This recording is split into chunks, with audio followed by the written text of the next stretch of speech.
Мени тааныштырганда журналист болобу, саясатчы болобу, ким болсо дагы эч туура эмне кылбайт, коомдук ишмер дейт. Мен коомдук бир да кызматта иштеген эмесмин. Мамлекеттик саясий иштерде жүрөм. Тааныштырганда ушундай кылып жүргүлө.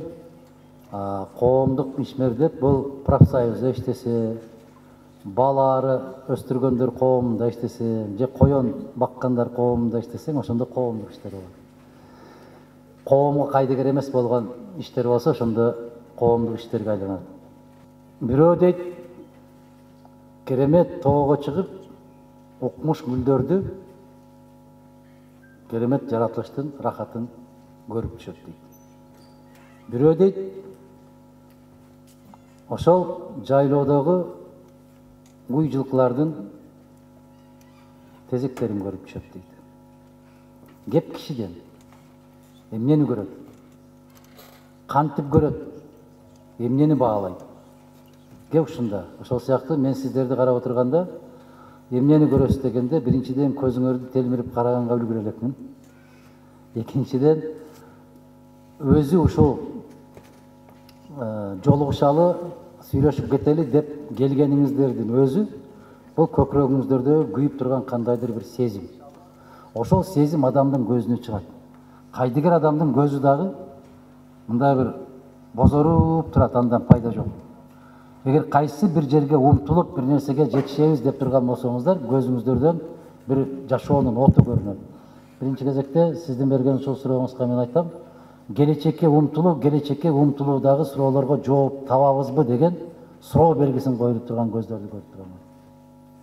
Ошол суроо, ар бириңиздердин көзүңүздөрдө суроо турат. Ошону көрөм. Эми ал суроолор тилиңиздерге же кагазыңыздарга кандай чыгат, азыр жолугушуу учурунда көрөбүз. Бере бериңиздер суроолор болсо. Мектеп жашында балдардын психологиясын бузган PUBG сыяктуу оюндарды, мультфильмдерди, кинолорду жок кылууну көптөгөн ата-энелердин атынан суранам. Ушундай оюндар бар, PUBG деген, башка деген.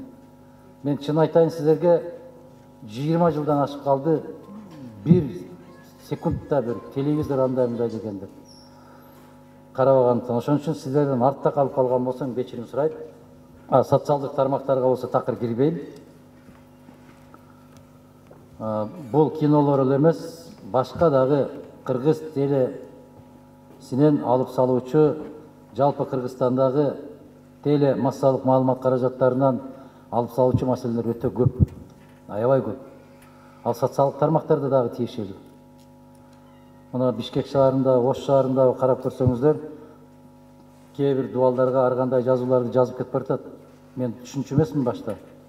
Мен кичинекей эң кенже балам айтат, ата буларды билесиңби эмне дейт, эмне десем, дарегин жазып койгон дейт. Ушул дарек менен барып, буйртма алышат экен. Тамек тартышат экен да, тамек алышат экен. Мен ушулардан дагы артта калып турмун. Анан мына сиз айтып аткан нерселердин баарын жоготуу бул мамлекеттин түздөн-түз милдетине кирет. Биз бул боюнча көптөгөн менин сүйлөгөн сөздөрүм бар.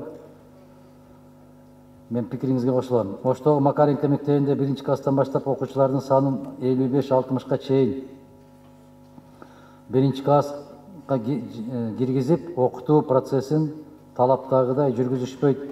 Мектепке кабыл алуу, пара алуу менен жүргүзүлөт. 1-класста 55-60 баланын окушу 40-45 мүнөттө окуу мүнөтүнүн ичинде сабак сурап жетиштүү. Кыскачадан айтканда ушул экен да, Жети Баатыр жеке ишканасындагы сүт азыктарын текшерип берсеңиздер, угушубузга караганда, угушубузча Кытайдын порошокторунан жасалат экен. Жок, кайрылган жокпуз эч кайда дейт. Кайрылсак да оң жагынан чыкпасын билебиз. Анткени тааныш билиш чоңдордун калкалоосу менен иш жүргүзүлөт. Санабар айым, эгерде ушунчалык деңгээлде ишенимден кеткен болсо, ушул мамлекетте бир өзгөрүү болобу? Эч качан болбойт. Бардык нерсе ишеним менен болуш керек. Сиз айтып аткан маселе, Макаренко мектебиндеги жагдай, биз текшерип чыкканга толук мүмкүнчүлүгүбүз бар. Мына Жети Баатыр боюнча дагы сүт, каймак, кефир Кытай порошокторунан чыгат дегениңиздерди дагы текшеришке толук мүмкүнчүлүгүбүз бар. Биз муну өзгөчө көзөмөлгө алабыз. Жарайбы? Ассаламу алейкум. Казино боюнча мыйзам кабыл алынды деп жатышат. Сиздин оюңуз кандай? Казино боюнча мен азыр эле жыйында айттым. Бул өз мамлекетине, өз улутуна, өз элине душманчылык кылган гана киши бул мыйзамды кабыл албаса, дени башы сол киши, акыл эс ордунда киши мындай мыйзамды кабыл албаш керек. Өлкөдө мындай мыйзам иштебеши керек. Өлкөдө казино деген, кумаркана деген түшүнүк түп тамырынан жоюлушу керек. Андай нерсе болбош керек. Биз кече Баткен областында болдук. Ошон үчүн биринчи окууда кабыл алыныптыр. Экинчи окууда токтотуп калганга бардык күч аракетти салабыз биз. Ассаламу алейкум Адахан агай, ден соолугуңуз жакшыбы дейт. Биринчи суроо, адам канткенде адам болот. Адам өзүнүн адамдыгын сезгенде. Адамды жараткан Аллах эмне үчүн жаратты? Ушул суроого жооп бергенде. Жараткан Аллах адамды өзүнө ибадат кылыш үчүн гана, өзүнө сыйынуу үчүн гана. Аллах кемелерди жаратканбыз дейт, деңиздердин үстүндө калкып жүрүшүңөр үчүн дейт. Мүмкүн ошондо ой жүгүртө берсиңер, ушул ой жүгүрткөн адамга биздин кудуретибизден белгилер бар дейт. Ошол сыяктуу адам эмне үчүн жаралгандыгын сезсе, биринчи кезекте, экинчиси адам жүрөгүнө Аллахты биринчи орунга койсо, калган нерселердин баары өзүнүн ордун табат деп айтып атат. Демек, Аллахты биринчи орунга койгон, эмне үчүн бул дүйнөгө келгенин билген киши адам болот. Адам өзүнүн адамдыгын сезет. Жанбар дагы айтат. Эмне үчүн келгендигин жанбар да билет. Экинчи суроом, мен азыр 17 жаштамын. Алдыда өсүп өнүүм үчүн кандай китептерди сунуштайсыз жана мага кандай кеңеш бересиз? Биринчиден, сиз аял кишисизби, жигитсизби, жазбаптырсыз? Ошого жараша сунуш берилиш керек эле. 17 жашта болсоңуз, келечекте өсүп өнүш үчүн көп китептер бар. Ким болгуңуз келет биринчи, ошону билиңиз. Ким болосуз дүйнөдө? Келечекте ким болгуңуз келет? Ошого жараша китептер болот. Ошого жараша көнүгүүлөр болот. Машыгуулар болот. Ошонун улам. Кызыгууңуз эмнеде? Мисалы, машина айдаганды жакшы көрсөңүз, мен сизге философияны айтпайм да. Же келечекте мугалим болгуңуз келген болсо, мен сизге башка нерсени сунуштабайм. Ошондуктан ким болгуңуз келет?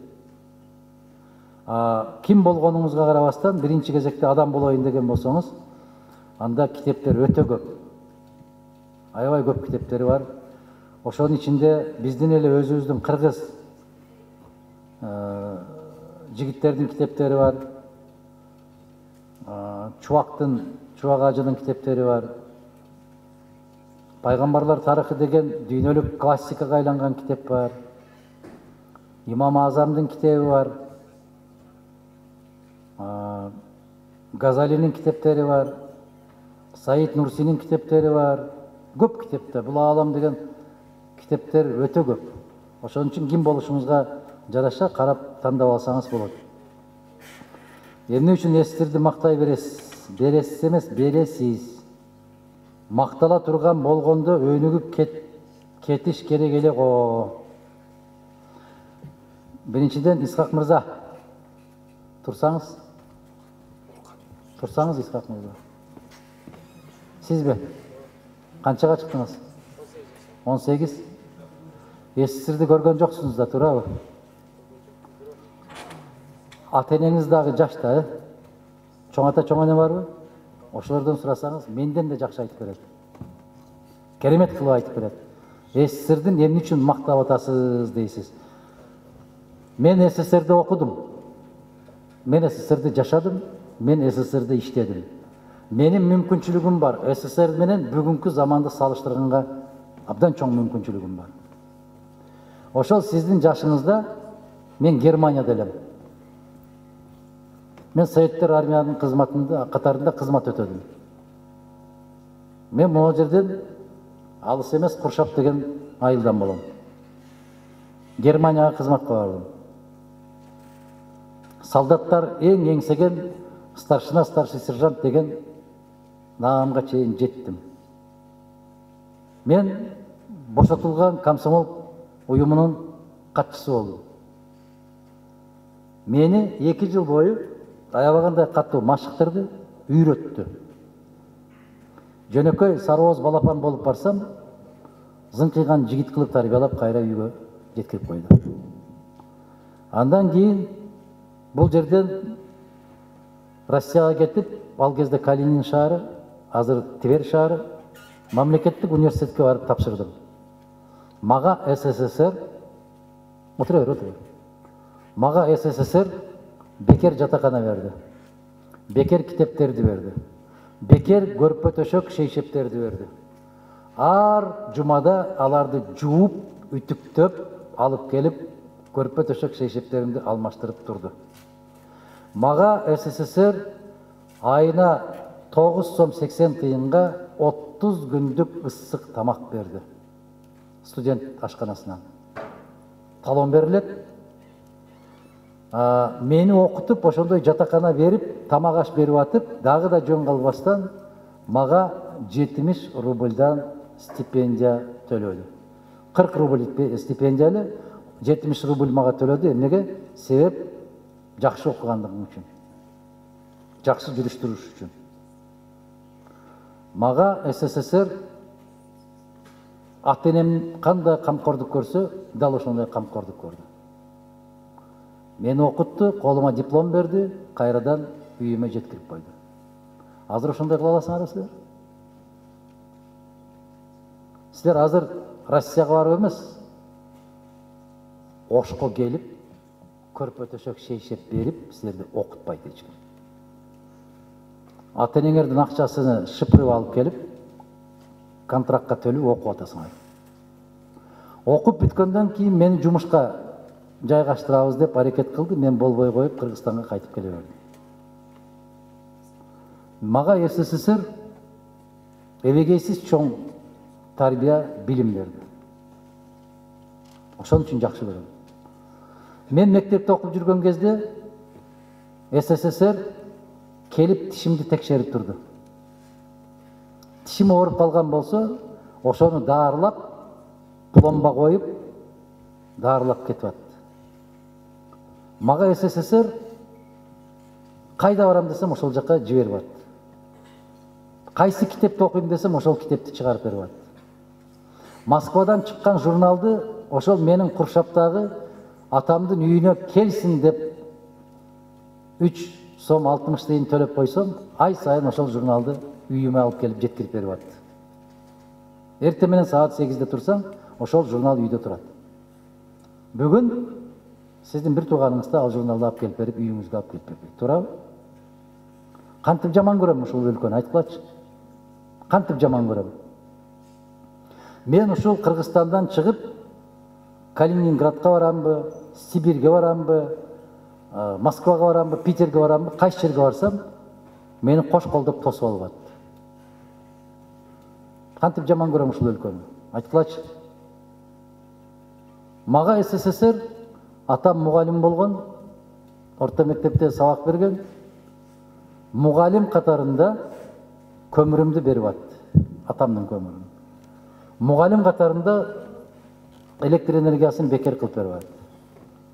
Мугалим катарында мугалимдин балдарыны пионер лагерлерге жиберип атты.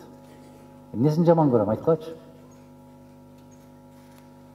Мен эмес 2 жашарында апасынан, 7 жашарында атасынан жетим калган Исхак Разаковду тарбиялап, кийинтип, тамагын берип, Кыргызстандын президенти деңгээлине чейин көтөрүп койду, жетим баланы. Эмнесин жаман көрөм, айткылачы. Неге жаман көрүшүм керек? Мени СССР мага бир проблема болуп калса, маселе жаралса, жүгүрүп барып милицияга айтсам, ошол милиционер менин маселемди чечип берет эле. Неге жаман көрөм муну, айткылачы. Бүгүн милицияга баргандан качып жүрөсүңөр коркуп. Ал кезде милицияга көмөк сурап барат элекпиз. Мен Москвада турган, көчөдө турган милиционерге барып, мен Москвага биринчи жолу келдим. Мынау көчө, мынау үйгө кантип барам десем, ошол милиционер мени жетелеп, алып барып жеткирип коет эле. Неге жаман көрөм бул өлкөнү, айтчы. Айтчы. Азыр момундай болгон кичинекей камокторду билесиңер, ошондой камокко барып, аныктама чеги ушундай түйүнү деп коет эле, барып туруп, баланчы түкүнчүнү издеп жүрөм, ушунун дареги кайсы жерде экен, айтчы десем, ошол момчончу көчөдө, момундай үйдө, момчончу квартирада, кааласаңыз телефонун берейин деп мага таап берет эле. Мени тааныбаган эле кыздар, балдар. Эмнеге жаман көрөм муну сиздерди, айтчы. Түшүндүңөрбү? Эмне үчүн жакшы көрөм? Мен бүгүн ушул жылгал деп аткан замандан 80-нчи жылга СССРге кайтасыңбы десе, 1 секунд да ойлонбой туруп, мен СССРге кайтам деп айтам. Мен барам ошол СССРге. Себеп балдар бал эле, кыздар кыз эле, аял киши аялдай, аксакал аксакалдай, ымыркайлар ымыркайдай эле. Сулуу эле. Мына Ошто, мына жер Космос кинотеатры эле. Ошол Космос кинотеатрына биз могу жерден пахта терет элек, анча-мынча шоктук кылып качып келип киного берет элек. Неси жаман? Биз айылда арыктан суу агып атса, жата калып ошол арыктан суу ичет элек, эч ким ойлобойт эле, ооруп калам деп. Эч ким ойлобойт эле, арыктын башындагы киши тоого өлүп калса, мышык өлүп калса, сууга ыргытылбайбы экен деп эч ким ойлобойт эле. Мына ошол жерде газ вода деп койгон аппарат турат эле, машина, ушундай темирден 200 граммдык стакан турат эле. Ошол стакандан 100 000 киши суу ичет эле. Ошол стаканды эч ким чөнтөгүнө салып кетип калбайт эле. Ошол стакандан суу ичсең, сенден кийинки турган киши келип, бир басып чайкап жиберип, ошодон суу ичет эле. Бирөө ушунун оорусу жугуп калат деп коркпойт эле. 100 000 киши шаардыктардын баары ичет эле. Жаман бекен? Азыр атаңар тамак жеп аткан кашык менен силерге берип койсо, жийиркенесиңер, жебейсиңер. Барып жууп келип, арчып анан жейсиңер ошо атаңардын кашыгы менен. Калппы? Түшүндүрө алдымбы? Адам эле. Ал кездеги адамдар адам эле. Адамды адам жардамга чакырат эле. Азыр адамдан адам качат коркуп. Жарыгы жок көчөдөн баспайт.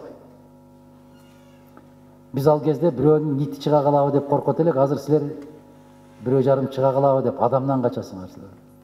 Туурабы? Ошон үчүн жакшы көрөм силерди. Студенттерге акыл насаатыңыз барбы дейт. Жана айттым мен, адам бололу, мектептерге качан ыйман сабагы киргизилет? Жана бизнес сабагы киргизилет дейт. Ошол жанагы мен эл менен жолугушканда жалаң силердин ага эжекелериңер менен жолуктум. Мугалимдин статусу жана Кыргыз Республикасындагы билим берүү мыйзамын кайра карап чыкканыбызда сөзсүз түрдө ыйман сабагы, анан 9-10 класстарга аскерге даярдык өткөрүү сабагы, анан машина айдаганды үйрөтүү, трактор айдаганды үйрөтүү сабагын киргизишибиз милдет бизге. Кыздарыбызга ийне кармаганды, шибеге кармаганды, оймок кармаганды үйрөтүшүбүз керек. Жубалдыз дегенди билеби азыр кыздар, билбейм мен. Барбы жубалдыз? Айылдан келгендер билсеңер керек, бирок шаардагылар көрбөйт. Жубалдыз эмес, ийнени да көрбөсө керек. Ушул нерселерди киргизишибиз керек. Ассаламу алейкум, Алхин Исмаилович, Ош шаарына кош келипсиз дейт, кушак кылсын. Көп өлкөлөрдөн Европа, Япония, АКШ, кыргыз жаштарына гранттар бөлүнөт. Эмне үчүн ал гранттарды байдын балдары, депутат, министрлердин уул кыздары гана берилет? Эмне үчүн карапайым элдин балдарына берилбейт? Эмнеге акчасы барлар алыш керек дейт. Себеби СССР жок. Ошон үчүн.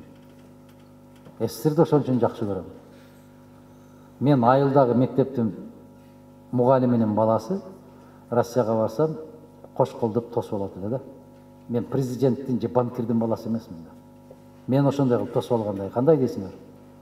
Алдыман чуркап барып түшүп, мага жатакананы берип, көрпө төшөк шейшептерди берет эле да. СССР жок да. Азыр сиз айтып атасыз жалаң байлар деп. Себеп СССР жок болгондо ушундай болуп калды. Мунун баарын ордуна келтирсе болобу десеңер, мына жаштар, силер биринчи кезекте кулагыңар менен укканды токтотуп, көзүңөр менен өзүңөр окугула. Өзүңөр ошо кездеги документтерди бир сыйра текшерип карап чыккыла. Ошондой ишенесиңер. Бирок сиздердин көбүңүздөр деди деп уктум деп атышат экен, деди дептир деген сөз менен жүрөсүңөр. Өз алдынча ой жүгүртүү кабилети жоюлуп калды. Өзүң эмне деп ойлойсуң десе, жерди карап туруп путу менен бир ташты бир тээп коет, билбейм деп. А ким билет? Ким билет? Сен эмне деп ойлойсуң өзүң? Жалган маалымат уксаңар, аябай сонун кулактын кычуусу канып ишенесиңер, чындыкты айтса ишенбейсиңер. Ага эмне үчүн, эмне себеп болуп атат? Ага ошол маалыматтын жоктугу, ой жүгүртүү кабилетинин жоюлгандыгы. Анан мына эстерди жакшы көрө бересиз деген Исхак мырза, СССРде ой жүгүртүүгө адамды үйрөтөт эле. Бала бакчадан баштап, силер азыр бир да жумуш жасабайсыңар. 18-ге чыгыптырсыз. 18-ге чыктыңыз, Кайсы айылдан? Ноокаттан. Тамеки тересиңерби? Тербейсиңер, эмне кыласыңар тер? Кызылча чаптыңызбы? Кызылча чаптыңызбы? Жакшы. Чөп. Кайдан? Азыр мектептен чөпкө барасыңарбы? Мектеп чөп кайдайбы? Жайкы каникулда дейт. Жайкы каникулда атаңардын чөбүн чаап атасыңар. Атаң чаптырып атат, туурабы? Өзүңөр үчүн дагы. Совхоз үчүн эмес, мамлекет үчүн эмес.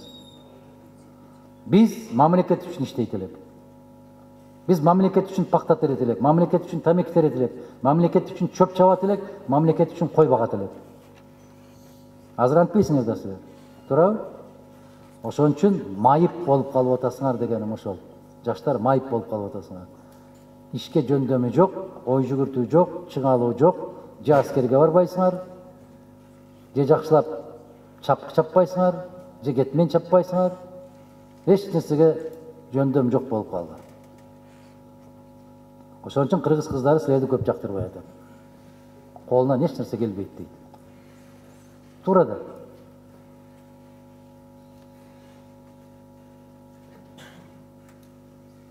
Бош шаарына кош келдиңиз дейт. Мугалимдер жөнүндө жакшы талкуу болду. Түз эфирден көрүп отурдум. Айтар сөзүм, мектеп бала бакчадан акча чогултуу социалдык кыйынчылыкка такап койду. Ушул маселени ЖКда көтөрсөңүз. Көтөрсөм эле чечилип калабы ушул маселе? Көтөргөндөн кийин ал маселени даярдаш керек, даярдагандан кийин добушка коюш керек, добуш койгондон кийин аны кабыл алыш керек. Добушка койгондон кийин кабыл алыш үчүн канча депутат керек жогорку кеңеште? Канча депутат керек? 46. Ошончо 46 таза депутатты шайладыңарбы өткөн шайлоодо силер?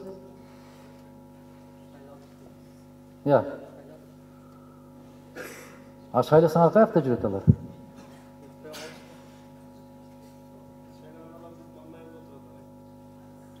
Куттуу болсун. Мага көбү ушундай деп жазат. Мына бул жалган дүйнөдөгү эң чоң сыйлыктардын бири ушул да. Сизди шайлаганыбызга өкүнбөйбүз. Сиз биздин үмүтүбүздү актап атасыз. Эми дейт, бекем болуң деп коюшат да. Бекем туруң дейт. Мен ушу кайра артка кайтып берем деген чочуп калган да баары. Ошол сыяктуу мына сиздер айтып аткан маселенин баарын чечиш үчүн эң аз дегенде 46 таза депутат барыш керек. Добушка койгондо Мадумаров жалгыз калбаш керек. Бул маселелерди көтөрө беребиз, ошол максат менен жашап атабыз. Ош шаарында жамгыр жааса эле суу токтой берет. Кезинде гранттар бөлүнүп, суу резервуарлар салынган эле, баягы эле адам бойдон суу токтойт, адат бойдон. Жетекчилерди тиешелүү органдарга мени почтальон кылып атсыңар да, жетекчиге ушунан жеткирип коюңуз дегендей кылып, тиешелүү органдарга деп. Макул. Бул Ош шаардык кеңештин депутаттарынын иши. Ошол шаардык кеңештин депутаттары ушул маселелерди караш керек. Шаардык кеңешке мына жаш жигиттерди өзүңөрдүн тең туштарыңарды койдук да биз. Жаш жигиттерди, кыздарды койдук, туурабы? Канча жигиттерди, кыздарды койдук. Бирок шаардын эли биз кир суу ичсек дагы шорпо бергендерди шайлайбыз деп ошолорду шайлап койдуңар. Чыдайбыз, кир суу ичсек дагы чыдайбыз. Урлар болсо да чыдайбыз деп. Ошондо сиздер өз турмушуңуздар үчүн күрөшкөн жоксуздар. Өз келечегиңиздер үчүн күрөшкөн жоксуздар. Бизде бир тескери мындай бир түшүнүк пайда болгон. Мен баланчы партия үчүн чуркадым. Жок. Сиздер өзүңүздөрдүн келечегиңиздер үчүн чуркадыңыздар. Себеп ошол кайсы партия келсе, сиздердин келечегиңиздер ошол партиядан көз каранды. Мына атыда жытыда жок, сиздер эмес. Мен жогорку кеңеште отурам. Кээ бир партиялардын жетекчиси ким экенин билбейм, бирок сиздер шайладыңыздар. Эмнеге? Дискотека кылып береби, кыргыз эстрада жылдыздарын алып келип береби? Эмне максаттан шайладыңар? Өзүңөр да кээде түшүнбөй каласыңар. Мен сиздердин мугалимиңерге кайрылдым. Студенттерди кыйнаганды токтоткула шайлоолордо, буга добуш бер, ага добуш бер. Бирок кыйнаса эле кыйналып калбайсыңар да силер делечи. Өзүңөр ошо кыйналгыңар келет экен да. Туурабы? Сиздер кирип кимге добуш берип атканыңыздарды Аллах, сиз башка эч ким билбейт го. Кандай дейсиңер? Жөн эле шылтоо издейсиңер да. Агай ушинтип айтты, бизди коркутту, баланчыга добуш бер деди, анан ошого добуш бердим деп. Туурабы? Шайлоолорду ушинтип атасыңар да. Мен мугалимдерге ачык айттым. Ушул Кыргызстан ушул күндү көрүп атканына 100% мектеп мугалимдери менен жогорку окуу жай мугалимдери сиздердин тиешеңиздер бар деп айттым. Кыргызстандын экологиясына болгон көз карашыңыз кандай болмогу да? Силер жаман көргөн Союздун мезгилиндегидей Кыргызстанды көргүм келет. Кыргызстан Исхак 15 республиканын ичинде экинчи орунда турат эле. 15 республиканын ичинде экинчи орунда турат эле. Тазалыгы, бак дарактары, жашылдандыруу жагынан. Азыр Кыргызстан эң акыркы орунда турат. Яша демократия деген заманыңарда ушундай деңгээлге түштүк. Мен СССРге кетким келет. Мен СССРдин кишиси болгум келет. Билесиңер ушундай. Мен сагынам ошол кезде. Экологиясы кайдан экология болсун? Чалды куйду кимдин акчасы болсо жерди алат, каалаган үйүн салат. Ал жерден шамал жүрүп аткан жерби, же таза суу чыгып аткан жерби, кандай экенине карабайт. Жактыбы, жакты ошол жерди алат дагы үйдү салат. Биздин Ош шаарында курулуп аткан үйлөр 7 балдык Аллах сактасын жер титирөөгө чыдайт деп кимиңиздер кепилдик бере аласыздар? 5 балга чыдайт деп ким кепилдик бере алат? А Союздун мезгилинде 9-10 балга чейин Кыргызстан сейсма аймакта турат. Сейсмологиялык кооптуу аймакта турат. 9-10-12 балга чейинкисин текшертип, анан кийин курдурчу үйлөрүн. Азыр ким текшерип атат аны? Демократия каалаганын жасап атат. Бүгүнкү күндөгү базар экономикасындагы баалардын туруксуз болуусунун себептери жана алардын кантип алдын алса болот. СССР келсе, булардын баарын ордуна коймок. Исхак. Мен Ош шаарында 3 тыйынга 1 стакан газ вода ичсем, мындан дээрлик 5000 километр алыста турган СССРдин бир шаарына барсам дагы 3 тыйынга ошол сууну иччүмүн. Мен ушул жерде 17 тыйынга бир нан алсам, булка 7000 чакырым алыстыкта турган жерге барганда дагы 17 тыйынга ошону алчумун. Мен ушул жерде бир кесе чучвараны 34 тыйынга алсам, Москвага барсам дагы 34 тыйынга ошол чучвараны алчумун. Мен бир пирожкини ушул жерден 5 тыйынга сатып алсам, ичинде повидло болобу, капуста болобу, Москвада дагы 5 тыйынга ошону сатып алат элем. Мен ушул СССРди жакшы көрөм. Экономиканын баалардын туруксуз болгондугу ошол тартиптин жоктугунан, мамлекетте бийликтин көзөмөлүнүн жоктугунан ушундай болот да. ЛГБТга көз каршы мыйзам долбоорун кабыл алганга сиздин оюңузча Конституция жол береби? Конституциядан дагы ыйык биздин кыргыз деген улуттук каада салтыбыз бар. Конституциядан да бийик. Конституция 10 жолу өзгөрдү. 10 жолу өзгөрдү. Биздин каада салт, Аллах иман берсе, инсап берсе, Исрафил алейхиссалам кыямат кернейин чалганга чейин турат иншалла. Бұл биздин өзүбүздөн көз каранды. Бұл маселени көтөрүүнүн өзү уят. Буга каршы мыйзам эмес, мамлекет буга каршы күрөш кылыш керек. Мыйзамы жок эле күрөшүш керек буга. Исламбек деген мырза берет. Ассаламу алейкум дейт, урматтуу Адам Исламович. Менин сунушум жана суранычым бар. Кыргызстандагы ТВлар, телеканалдар өтө эркин болуп кеткен. Ачыгын айтканда уят, порнографиялык, маданиятсыз, ыплас кино, фильмдерди коет. Ошолорду тыйып койсо болбойбу, катуу тартип сактаган мыйзам иштеп чыксаңыздар дейт. Мисалы, кандай фильмдерди коюп атат, мен карабайм. Силер деле карабай койгула. Силерди эч ким кыйнап көрсөтпөйт. Караба. Мына мен ушул сүйлөп аткандарымды бир блогерлер могу жерде деле 3-4 тартып отурасың, мүмкүн чыгарып атасың. Анан ошону көрүп алып, баягы деканцалар чыгат. Сүйлөй берет, анта берет. Караба мени, караба, укпа. Кускун келип атса караба да. Сен менин артымдан тынбай карайсың, эмне үчүн? Себеп мен айтып аткан сөзүм сага кызык болуп атат да. Ошол сыяктуу порнографиялык кинолорду карабай кой. Ошол каналдарды үйүңөн чыгарып кой каналдардан. Ушундай да. Мына көчөнү карагыла, эмне көп, арак көп, эмне көп, тамеки көп. Бүт сатып аткандар ошо. Аны бирөө силерди барып ошону сатып алып иштеп кыйнап аткан жок да. Албай кой. Өзүнөн өзү банкрот болуп жок болот. Бардык эле нерсеге мыйзамдын кажети жок туугандар. Адамдын өзүнөн көз каранды. Өзбекстанда өтө катуу тартип бар. Бул маселе боюнча почерким өтө хуник болуп кетти, кечирим сурайм дейт. Ислам. Почеркин хуник болбош үчүн күндө жок дегенде бир барак жазыш керек. Эмне жазаарыңды билбесең, бир китепти алып ал дагы ошол китептин эмне деп жазылса ошону көчүрүп жаза бер. Жаза бер. Ошол машыгуу болот. Мен ушундай деп жооп берем. Ошо кинолорду карабагыла. Баягы маанисиз артисттер чыгат го, ошол артисттерге концертине билет алып кирбей койсоңор эле болду го, концертке келбейт го. Ошол сыяктуу эле кинону карабай койгула, бүттү. Ниязбеков Адыл деген мырза берет. Урматтуу акайым дейт, сиз студенттик күндөрүңүз, мөөнөтүңүз, айрыкча 20-25 жашыңыз кандай өткөргөнсүз, адам баласы максаттарына жетүү үчүн кандай аракеттерди жасашыбыз керек?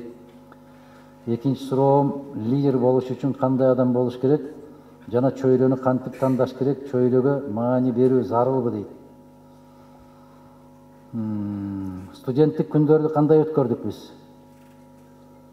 Студенттик күндөрдө мен айтсам сиздерге жомок болушу мүмкүн, бирок Токтосун Барманов деген дагы бир мыкты азаматыбыз бар. Ал өзүнүн эскерүүсүндө көп айтып атат, кээ бир жерлерде жазып коет экен, ал дагы чыгат экен ошо Facebook дегенге.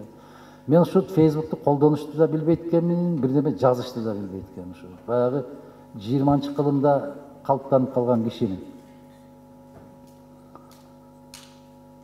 Студенттик күндөр ушундай өткөн. Окуу менен, жалаң окуу менен. Горький атындагы областтык китепкана бар эле, анан Ленин атындагы союздук китепкана бар эле Москвада. Мен ошол китепканадан, дээрлик китепканадан чыккан эмесмин. Университет, китепкана, жатакана. Университет, китепкана, жатакана.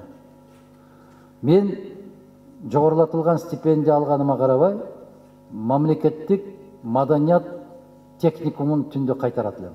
Кароолчу болуп, студент болуп, окуп жүрүп. Андан 74 рубль айлык алат элем. Ошондо менин атам 120 рубль айлык алса, мугалим, мен студент 144 рубль акча алат элем. Мен өзүмдү өзүм багат элем. Анан менден кийинки карындаштарым баарына кийин андай мындай нерсе алып келет элем үйгө. Мен ата-энемден бир сары чака тыйын алчу эмес элем. Мен студенттик курулуш иштеринде иштеп, көп акча таап, үйгө келип, ата-энеме 1 жылдык иштетиле турган, же 6 айлык иштетиле турган сары май болобу, көмүр болобу, ун болобу, ошолордун баарын сатып үйгө алып берип коюп анан кетчүмүн. Мен карындаштарыма мектеп формасыны ошол жактан алып келип, Москвадан ошол форма, фартук, юбкаларды. Мына могу жерде бир карындашым отурат, Халида. Ушуларды ошол жактан кийинтирет элем.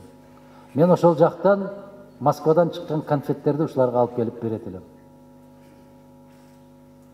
Мен 5 жыл студент болуп, bir gün же 1 saat дискотека дегенге кирбептирмин. Мен дискотека эмне дегенин дагы басып да барып аптырмын. Менин басып барар дарегим ушул китепкана менен эле университет болгон экен. Биз 6-чы күндөрү мени менен кошо 3 жигит жашайт эле. Бирөө Украинадан, бирөө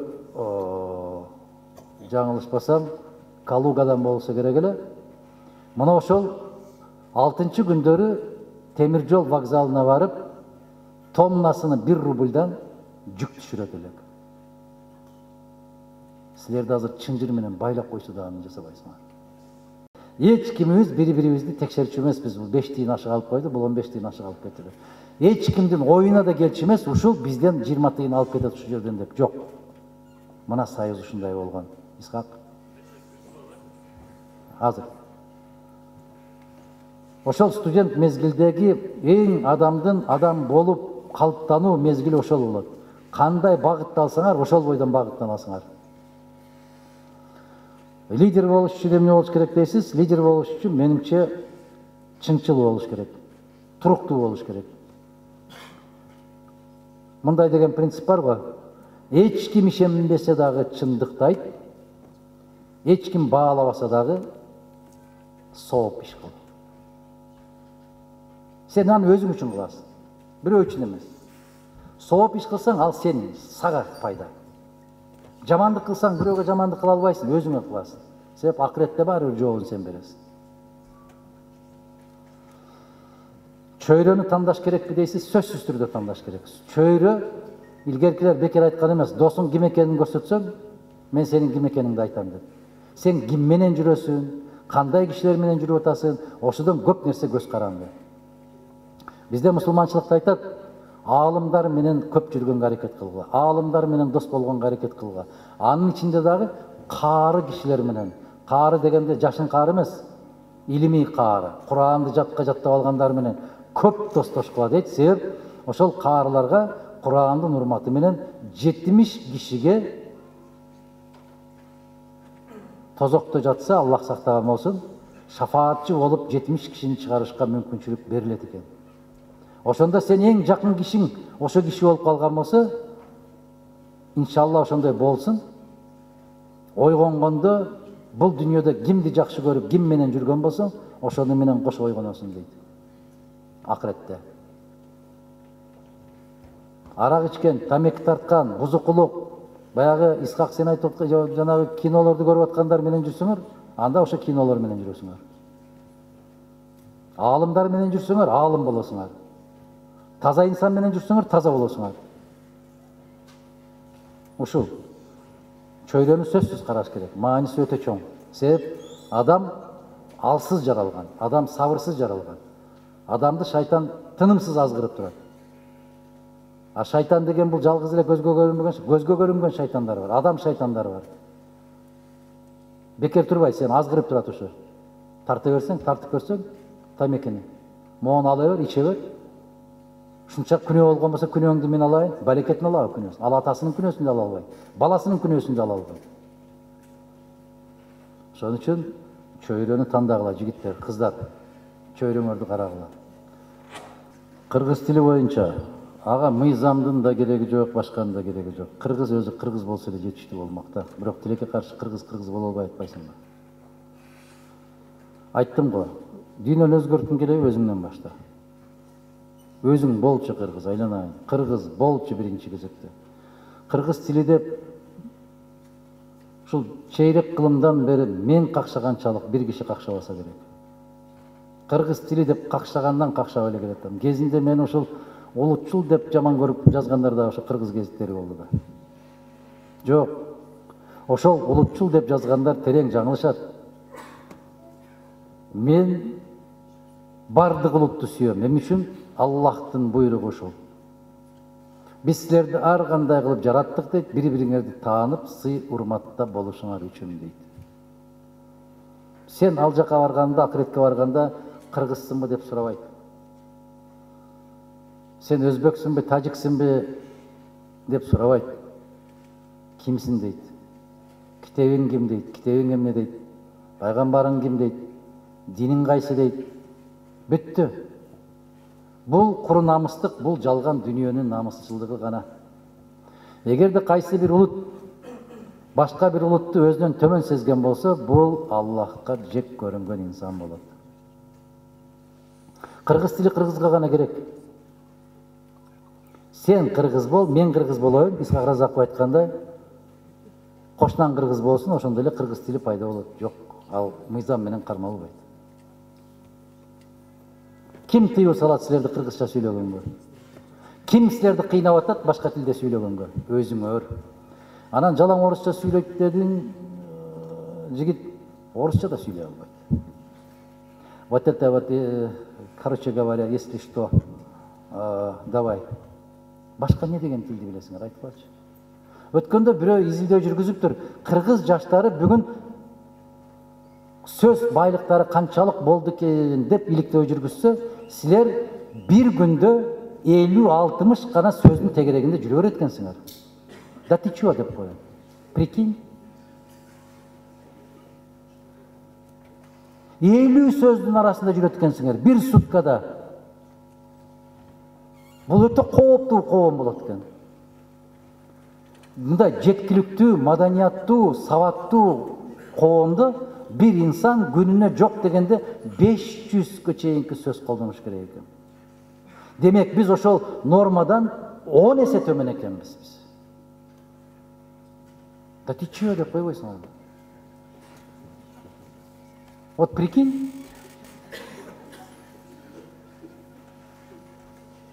Ушул эле сөздүн тегерегинде жүрөсүңөр. Ошону жаз десе, кандай уксаңар, ошондой кылып жазасыңар. Орусчада жаза албайсыңар да. Маселе ушунда турат да, күйдүргү болуп калдык да биз. Же кыргызчада, же орусчадан жок. Ошол мени улутчул деп жүргөндө азаматтарга айтам, мен билгенчелик тил билип алгач, мен сүйгөнчөлүк сүйүп алгач ошол тилдерди. Кайсы тилде сүйлөсөм, мен ошол тилде эркин сүйлөйм мен.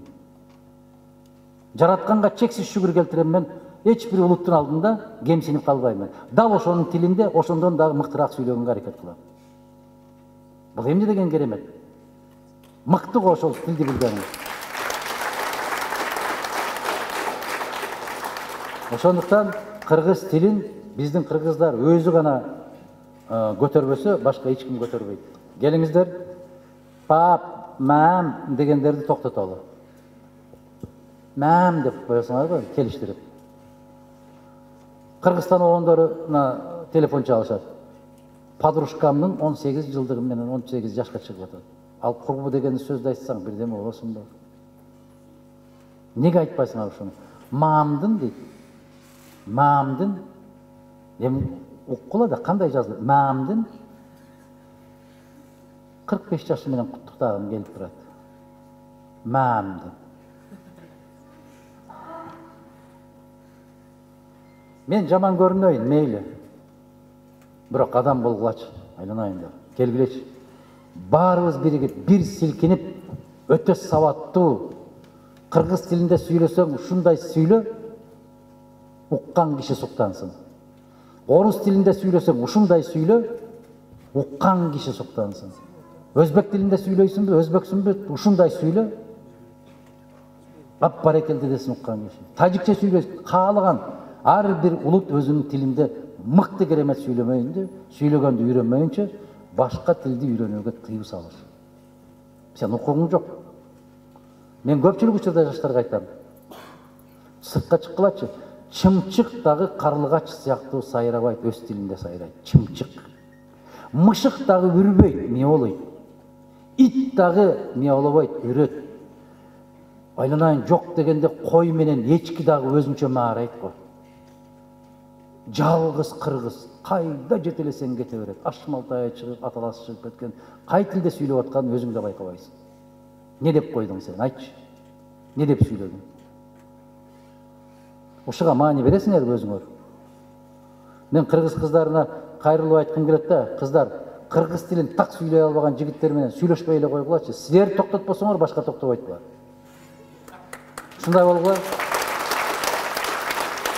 Биз түндө Баткен областынан келдик дагы саат 12-лерге жакын Жаннат деген конок үйүнө келдик. Мен биринчи жолу келип атам. Кыргызча сүйлөп атат. Аделя деген орус кыз бар экен. Каттоодо турат экен. Саламатсызбы, кош келдиңиздер деп келип, сиздер буйртма бердиңер беле деп. Карасам орустун кызы экен. Укмуш сүйлөп атат кыргызчаны. Ушунчалык ыраазы болдум. Эртең менен түшүп келатсам, здравствуйте деп кыргыз кыз турат. Мен ошол жердеги жетекчисине айттым. Эмне болдуңар силер дедим. Кечээ орус кыз мени тосуп алды, кош келдиңиз деп. Бүгүн кыргыз кыз мени тосуп алып атат, здравствуйте деп. Не болдуңар? Мен ошол кызга билгенде айтып турмун, ошо Аделяга. 1000 жолу таазим кылам, рахмат айтам ошол кызга. Колумдан келишинче ошол кызды суйурматтайм. Ошол кызга айттым, мына кыргыздарды үйрөтчү кыргызчага. Ал жерде 450дөй үй бүлө үй бар. Ошол жердеги мектеп окуучулары 5-8 чакырым окуп жатышат барып дейт. Ошол маселени айыл өкмөткө коюлса, мектептин орду бар деп 5-10 жылдан бери айтылат, бирок андан бери канча деген айыл өкмөт алмашты. Ушул маселе кандай кылып жана кимге кайрылабыз, сизди колдоп дейт. Рахмат, мен муну өзүм чалып алайын дагы, расмий түрдө жооп берейин жазуу жүзүндө.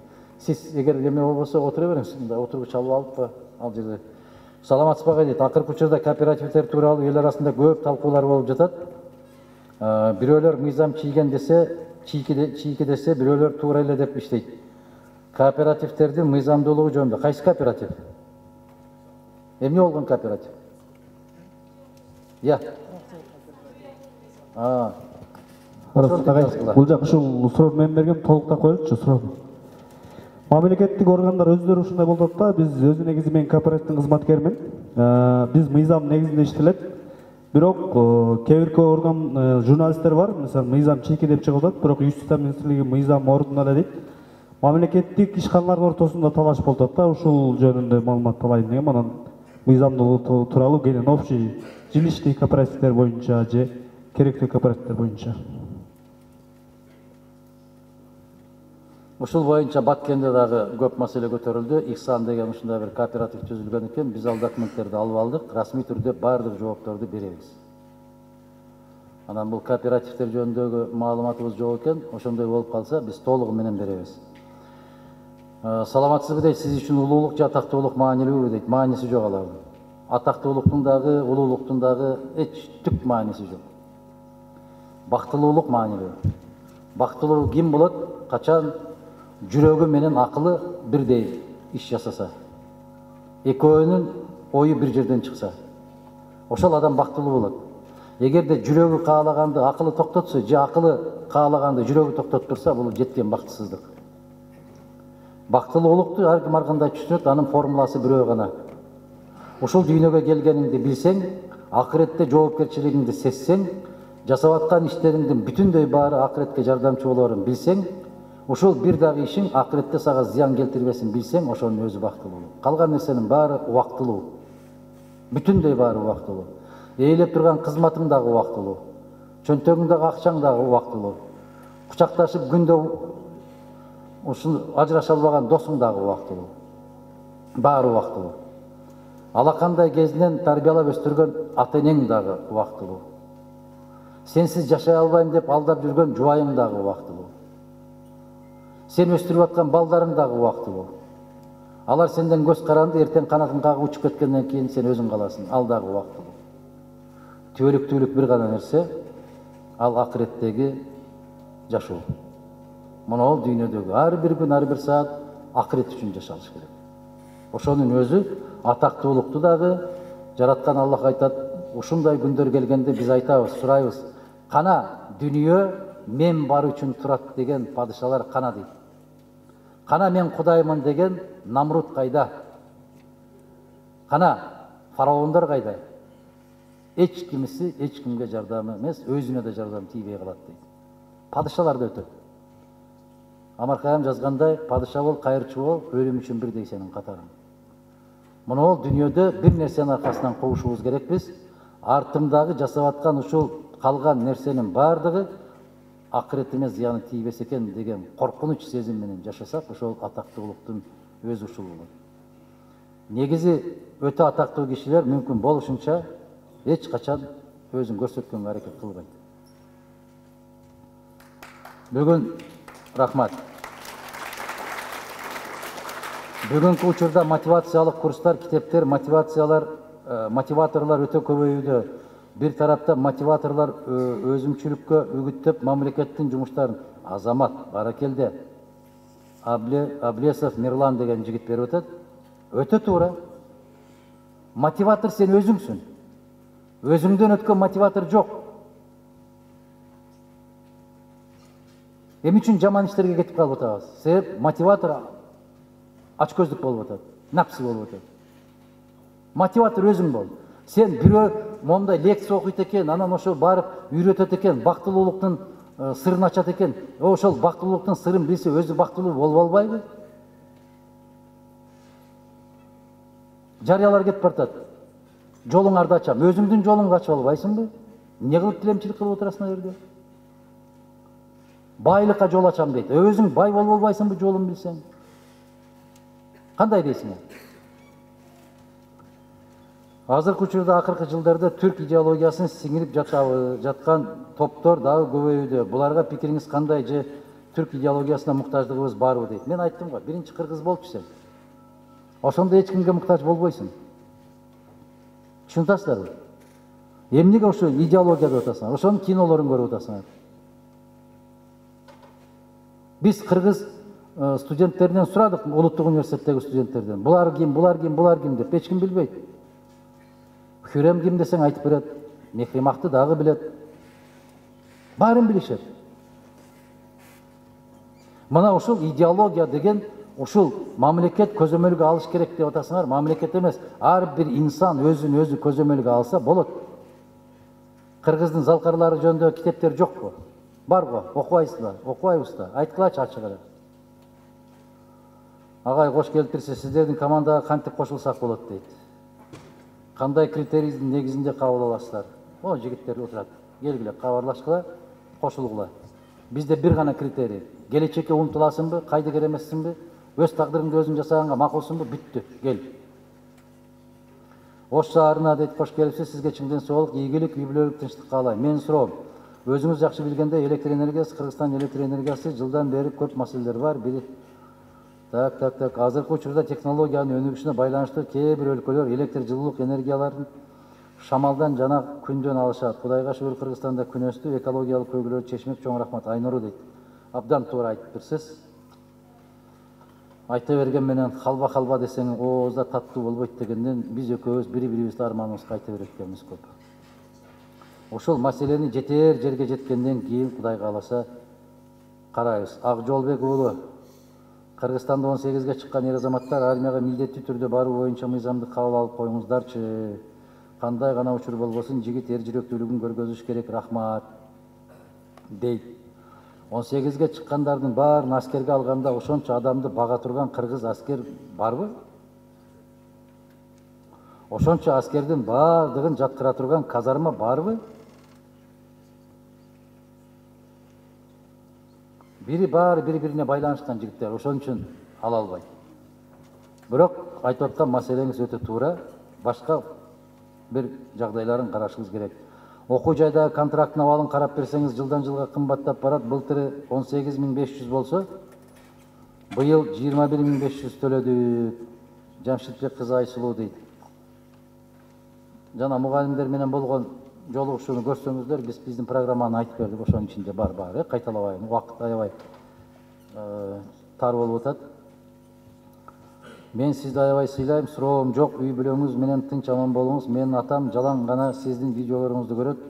Үй бүлөбүз менен колдойбуз сизди дейт. Токтосун кызы Кутбүбү дейт. Кутбүбү айым, ыраазычылык билдирем. Ошол атаңыз карап аткан видеолордун баарын карасаңыз, сизге дагы жакшы болот, Кудай кааласа. Пайдалуу болот. Рахмат. Атаңызга салам айтыңыз. Айлыктардын чукул көтөрүлүп кетишине кандай баа бересиз? Канча туруктуу жана туруктуу бойдон калабы? Бүгүнкү күндө кыргыз элинин баалуулуктары кандай абалда дейт Мизамов Жоомарт. Баалуулуктар боюнча мен айттым. Сизерге кайткым келет деп. Исхак мырза менен талашты эле. Менимче макул болду окшойт Исхак. Айлыктардын чукул көтөрүлүп кеткендиги менден жакшы билип турасыз эмнеге көтөрүлүп кеткендигин. Я. Бизде эки учурда көтөрүлөт да. Бирөө шайлоонун алдында көтөрүлөт. Бирөө кичине бир сүт көтөрүлүп баратканда капкак кача коюшубуз керек да, кичине эптеп дегенде. Мына ошондой учурларда көтөрүлөт. Менин суроом келечек жаштардын колунда деп атышат. Бирок жаштардын билим деңгээли өтө төмөн. Ушунун алдын ала турган жогорку жактан чаралар көрүлүп жатабы? Актилек Кутманов дейт. Кутманалиев дейт. Актилек мырза, 100% сиздин оюңузга кошулам. 100%. Өзүңүз да жаш болсоңуз керек. Агай деп жазганыңызга караганда 100%. Мен жаштарды мактап, жаштарга жакшы көрүнгүм келбейт. Мына социалдык тармактарда жүрөт бир окумуштуу жөнүндө көрдүңүздөрбү? Жанагы неден чыга албай аткан көпөлөктү чыгарып койгондорсуз. Окудуңуздарбы, көрдүңүздөрбү?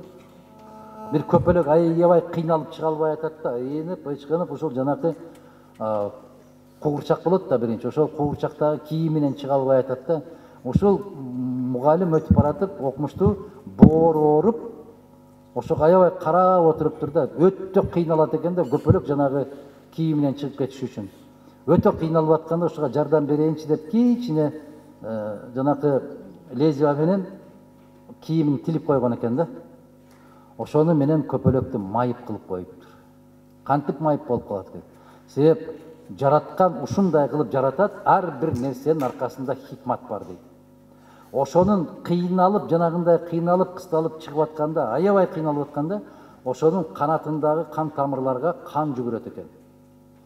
Ошону менен канат болуп түптөлөт экен. Андан чыккандан кийин учууга жөндөмү болот экен.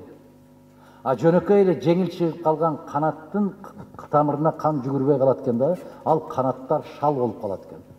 Көрдүңөрбү? Жакшылык кылуунун баары эле жардам алып келе бербейт. Ата-энеңиз азыр бар болгондо эмне кылмаксыз? Мындай суроо бербегиле, жигиттер, кыздар. Ар бир нерсени жоготкондон кийин билесиз. Мен өткөндө сиздер сыяктуу студенттер менен жолугуп атканда айттым эле. Ата-энем тирүү болсо сиздердин алдыңарда турбайт элем деп. Турбайт элем. Тилекке каршы баарын кеч түшүнөсүң. Биз бейишти издейбиз, бейишке киребиз деп өтө жаман кыйналат экенбиз. Бейиш ошо колубузда турганын билбейт экенбиз да. Ошону жоготуп алып анан ыйлайт экенбиз. Ошол Россияга, Казакстанга, Түркияга, Кореяга кетип бараткан кыргыз кыздарды, жигиттерди айтып атам.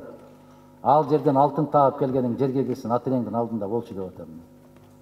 Мээри менен канча ошолордун мээри. Бир күн болсо дагы бир чайнек чай кылсаң дагы, бир колун, бир бутун жууп берсең дагы батасын алчы деп атам. Ал жактан бактылык таппайсың. Сиздин алгачкы сүйүүңүз жана жубайыңыздын сүйүп жүрүп алгансызбы дейт. Анан бирөө кошуп береби эле мага бирөө?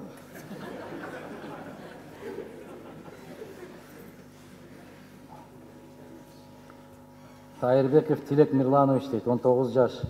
Батыш тараптан бузуку түшүнүктөрү менен кантип күрөшсөк болот? Кыргыз болсоң эле алар жолобой калат. Саламатсызбы суроом. Учурда университетти таштап жөнөкөй гана курулушта жөнөкөй курстарды тапшырып жаткан адамдар аябай көбөйдү. Алардын айтымында университет бизге бир гана диплом берет, 4-5 жыл убакытты бекер кетиребиз, университетти таштап курстарга окуп батыраак өнүккөн жакшы дейт. Сиздин көз карашыңыз кандай? Ошондо университеттин деңгээли төмөн дегенди түшүндүрөбү? Алдын ала рахмат, чөйрөдөгү адамдар менен талкуу болгон дейт. Талкуу болсо, мен сиздерге айтып коеюн, билим, илим эч качан артык баштык кылбайт. Эгер толук кандуу ала алсак, оку деп биринчи ушул мусулмандарга Жабраил алейхиссаламдын буйругу ушул оку деген. Бирок окуунун дагы ар кандай жолу бар. Эгер чындап келечекте чоң бир адис болом дебесең, анда өзүңдү да ата-энеңди да кыйнаба да, ошол курстарды окуп эле иштей бер. Жок, мен келечекке умтулган бир адис болом десең, анда оку, чыдап оку, бирок диплом үчүн эмес, билим үчүн оку. Диплом үчүн кажети жок. Азыр өткөндө бир азаматты айтып атат, ушу силер менен жолукканда, студенттер менен айтып атат дейт, мен мектепте 2 жыл элем, эч качан сабакты окучу эмесмин. Качан болсо кантип акча табуунун жолун гана издей берчүмүн сабакта отуруп алып деп, ошол бизге ориентир болобу, эми ошого теңелишибиз керек биз. Мүмкүн ага бир кандайдыр бир жолдон келип калышы мүмкүн. Аллах эки түрдүү сыноо берет. Бирөөгө байлык берип сынайт, бирөөгө бийлик берип сынайт. Байлык бергендин баарын ойлобоңуздар. Ушуга берип атат го, ушундай экен го деп. Жок, мүмкүн ал азап берип атканын билбейт менде. Ошол аркылуу азаптап атканын. Кээде бирөө ооруп калса, какшай берет, жакшынакай эле жүрдү эле, эмнеге ооруй берет экен деп. А сиздер билбейсиздер. Мүмкүн ошол ооруу аркылуу Аллах инсанды өзүнө жакындатат. Фейктер. Алардын азабы чексиз. Адам көтөргүс азаптары бар.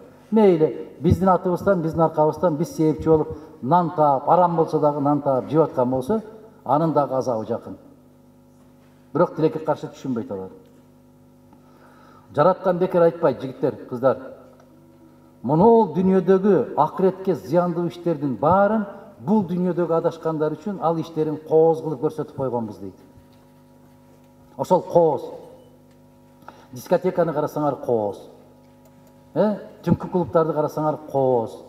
Кыйшаңдап бийлеп аткандарды карасаңар кооз. Кийинип алган жигиттерди, кыздарды кетип баратканын карасаңар кооз көрүнөт. Анын баары кооз. Эмне үчүн? Себеп акыреттеги азап үчүн. Саясатка барам деген жаштарга кандай насаат айтасыз? Саясаттын жолу өтө татаал. Эч качан ыраазы болбойт. Ишенип коюңуздар. Артисттердин жолу эң оңой жол. Кайда барсаң оюн, күлкү, тамаша, гүл берет, эмне кылсаң да кечирет. Саясатты деген электен өткөрүп, анан калбырдан өткөрүп, анан элекке салат. Бирок жасап аткан ишиң үчүн эч качан эч ким рахмат айтпайт сага. Саясатчынын рахматыны тарых айтат. Кийинки муңун айтат. Ушул.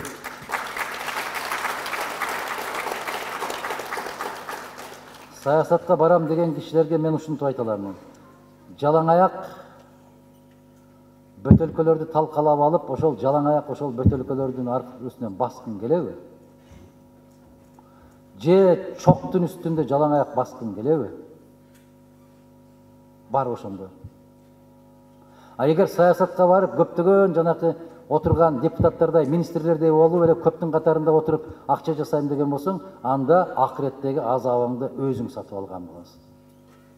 Себеп бирөөнүн ордун ээлеп отуруштагы бул да азап. Жараткан Аллах бекеринен айтпайт. Жараткан макулуктардын ичинен эң жалганчысы пенде дейт, адам дейт. Эң жалганчысы. Бейишке киргим келеби десе, бирөө дагы жок киргим келбейт дебейт дейт. Бирок бейишке барчу ишти жасабайт дейт. Тозоктон коркосуңбу десе, корком деп кетет, титиреп кетет кейлери дейт. Бирок тозокко алып барчу ишин токтотпойт дейт. Жалган. Черчиллден мурун Абдурахмановду, Ли Куан Юдан мурун Разаковду үлгү кылышса деген ойдо элем. Барсбек дейт. Кече мен жообумду уккан окшойсуз. Мен ушинтип жооп бердим. Барсбек мырза, абдан туура айтасыз. Бирок идеалың ким дегенди, атам дегенди унутпагыла. Жашап өткөн жашооңуздан азыркы жашыңызга чейин арман болуп орундалбай калган кандайдыр бир арманыңыз барбы? Мен силерге 7 күн ушу жерде айтсам дагы арманым бүтпөйт. Пенде туулгандан баштап жаңылат. Биринчи кадамынан баштап, биринчи сүйлөгөн сөзүнөн баштап жаңылат. Биз ушул жашка жеткенге чейин эчен миң жаңылдык, эчен миң туура эмес чечимдерди чыгардык. Нечен миң жолу. Айтат го, намазда туруп бүрүккөгө барасыңбы, саждага барасыңбы, чыканагың жаныңдагы кишиге тийип кеткен болсо ошого азар келтирдиң дейт. Андайлардан кандай учур болот? Канча учур болот? Биз ушул суроонун бергендин өзү терең ой жүгүрткөн философ кызбы, жигитпи билбейм, атын жазбаптыр. Абдан туура айтасыз, арман деген бул түгөнбөйт. 950 жыл жашаган Нух алейхисалам дагы арманда өткөн. Жашоо ушунчалык кыскалыгын билсем, муну ол кепени курмак эмесмин деген. 950 жыл жашаган. А кээ бир жерде айтат 1000 жыл жашаган деп. Жана дагы сиздин биринчи койгон кадамыңызды мыкты, үлгүлүү инсан болушуңузга ким үлгү болду деп эсептейсиз? Атам. Атам, 1000 жолу айтам, атам, апам. Апам раматылык колумдан эмнелерди гана келтиргенди үйрөтүп кетпеди. Камыр жууруйм, кир жууйм, уй сайым, сүт өткөрөм, айран уютам, бардык ишти жасайсың. Тамактын бардык түрүн билесиң, бардык түрүн жасайсың. Бир жери жаман, бөтөн бирөөнүн жасаган тамагы жакпайт. Тузун кем кылып коет, же майын жакшы дак кылбай коет. Ошонун баарын сезген киши катарында бир да бир жерде, бир да бир ресторанда курсагың тое тамак жебейсиң. Бардык тойлордон өзөрүп үйгө араң жетесиң ачка. Апам раматылыктын айткан жакшы сөзү бар эле. Үйрөнгөнүң өзүңө пайда, кылганың мага пайда деп. Мына ошол. Чегара маселеси боюнча кыргыз-казак чегарасы качан чечилет? Сизди Токаев менен дос дешет го. Өзүңүз аралашып коюңчу. Макул. Сиздердин айтканыңыздарды эске алып, эртең Аллах насип кылса саат 11-де Казакстанда болом деп убада берем.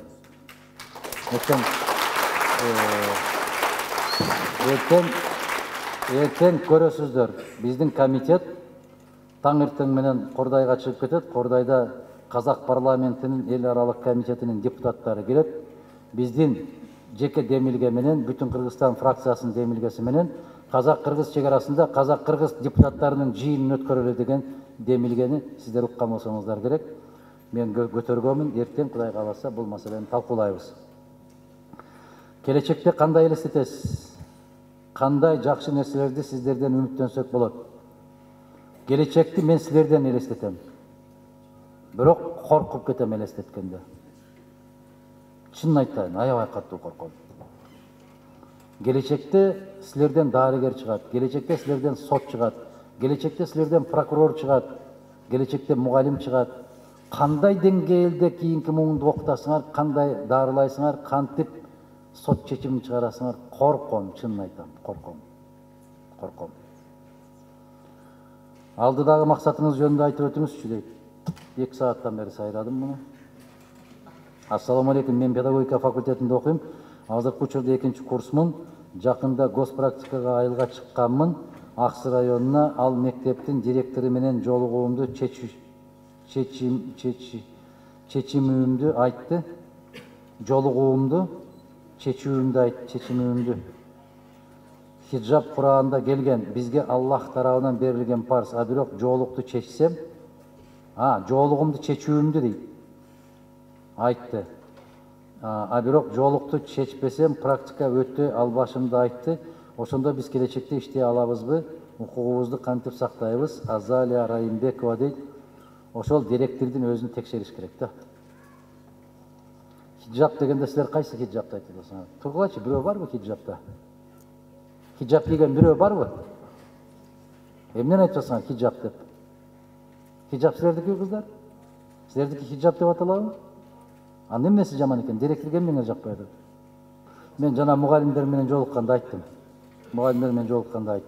Бирок муну өзүбүзгө жарашыктуу эле кийим.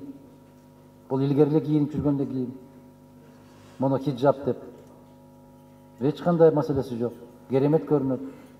Мына бир нерсени байкагыла да.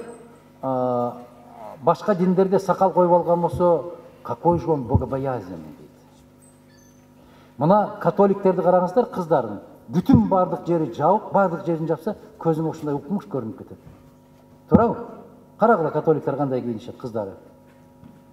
Анан башка мамлекеттин элдери, башка мамлекеттин жетекчилери чиркөөгө киреби, башка жерге киреби, барып чокунуп атса, ой, кандай имандуу киши экен дейт.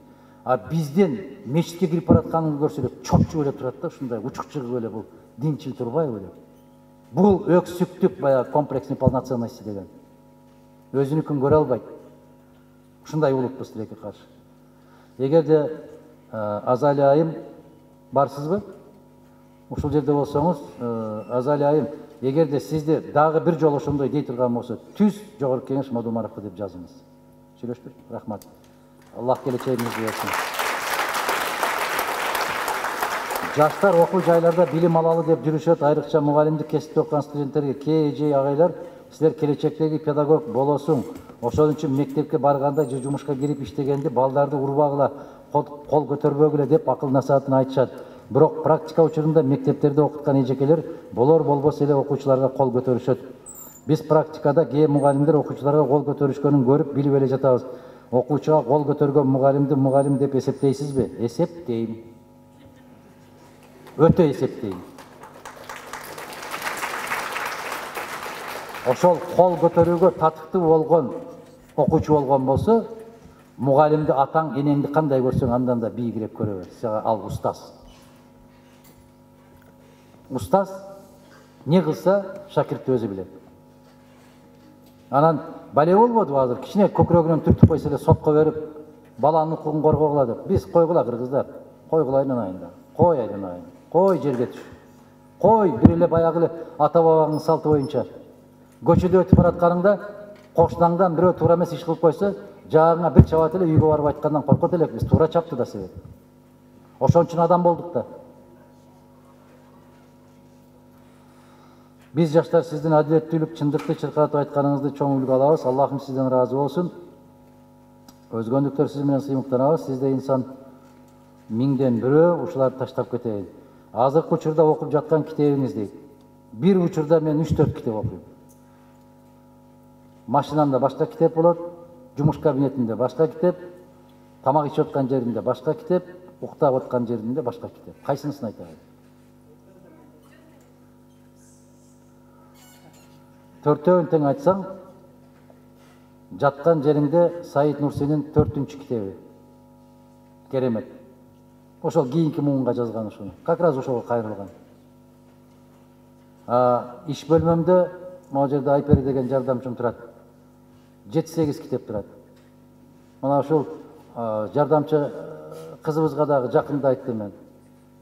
Бир керемет роман чыгыптыр, ошону окуп атасың, оку деп кызыгам дегенден бердим. Бир айга жакындап калды, китепти кайтарып элек же окуду, же таштады да. Ушундай. Жумуш бөлмөмдө турган китептер бул баягы Маркумдар үнү деген бир керемет китеп. Биринчи жолу окугам, экинчи жолу окуп атам, дагы бир жолу окуйсуң. Үйдө, залда дайым канчанчы жолу кайталап окуп атам билбейм, Куран турат. Бүтүндөй китептердин энеси ошол. Жатаарда окуй турган китеп бул Кытай философиясы. Аларды деле бир канча жолу кайталап окуйсуң. 3 күндөн кийин араб философиясына өтөсүң. Андан кийин азыр орус дүйнөсүн түшүнүш үчүн Бердяевдин философиясына өтөсүң. Турбайт, мындай туруп турбайт, мындай китеп экен, андай. Бизде китеп түшкө тамак эмне жедиң, кечки тамак эмне жедиң деген сыяктуу эле ал. Аны өзүнчө бөлүп карабагыла жигиттер, кыздар. Кайсы китепти окуп атасыз? Ой, эле, кайсынысын айтайын? Билим берүүдө география предметине кандай басым жасалыш керек дейт. Эгерде аң сезимди өстүрөм десе, географияны окуш керек да. Канча материк бар, канча өлкө бар, алардын экономикалык абалы кандай деген сыяктуу эле. Анан барып өзгөндү баткенге кошуп берсеңер, анда чатак болот экен. Үй бүлөңүз боюнча маалымат берсеңиз, сизде мыкты инсандын уул кыздары кайсы китеп кесиптин ээлери дейт. 3 уулум бар. Аллахка шүгүр, экөө бүтүшкөн. Экөөнүн тең кесиби укуктануучу. Экинчисиники эл аралык укуктануучу. Бирок эч жерде иштешпейт. Фамилия жол бербейт иштегенде. Туура эмес фамилияны көтөрүп жүрүшөт. Ушундай, өздөрүнүн иши менен алек. Мен көп алардын ишине аралашпайм, кийлигишпейм. Өз оокатын баягы көпөлөктөй кылып чыгарып койгум келбейт. Жолун тапсын.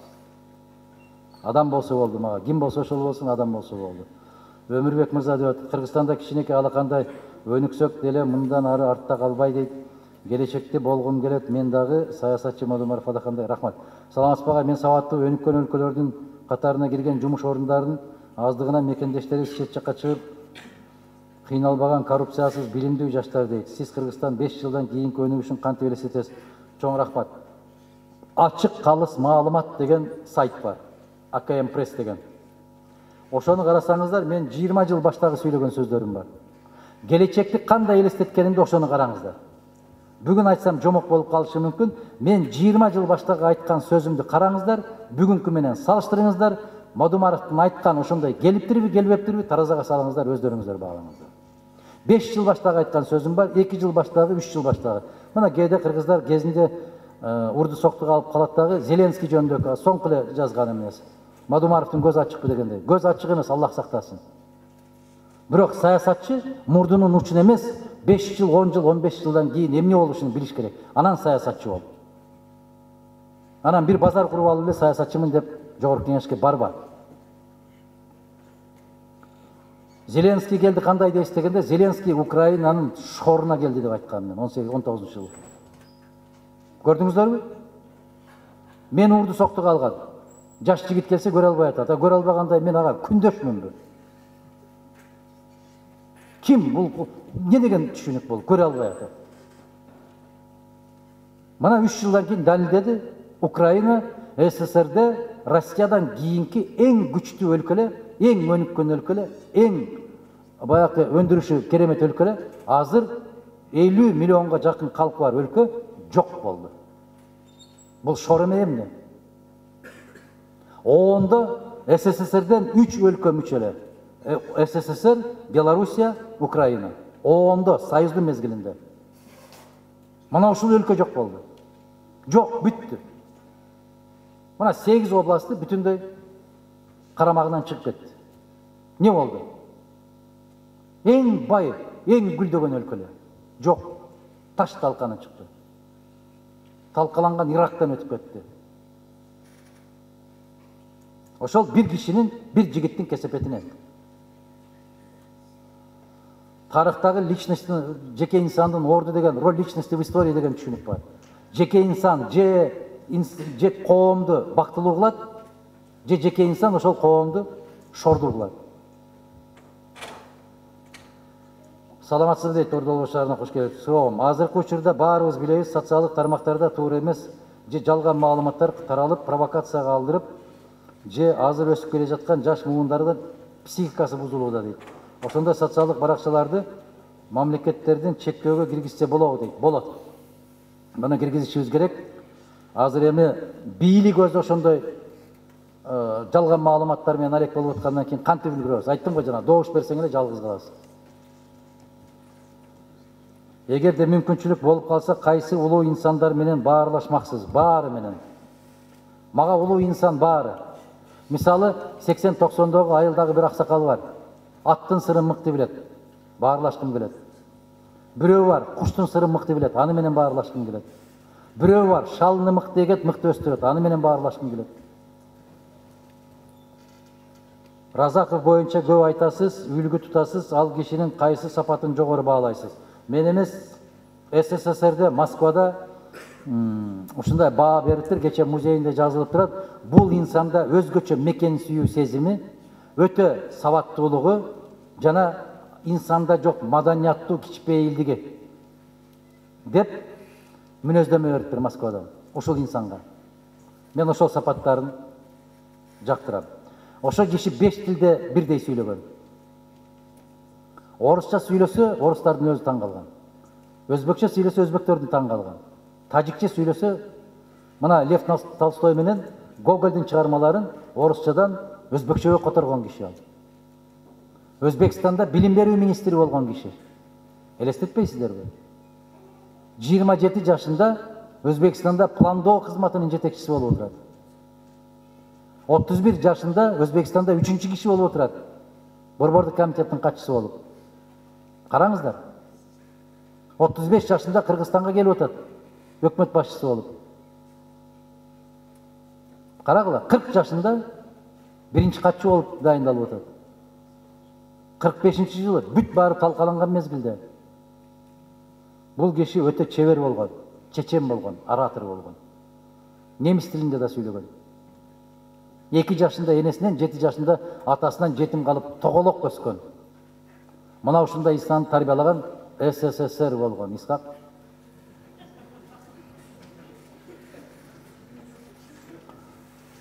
Сизди дейт терең урматтоо менен Алабука Чаткал жергесине колдоочуларыңыздан бекемден соолук жүрүп, журт үчүн өмүрүңүздү арнап талыкпай эмгектеништи аябай каалайбыз дейт. Рахмат.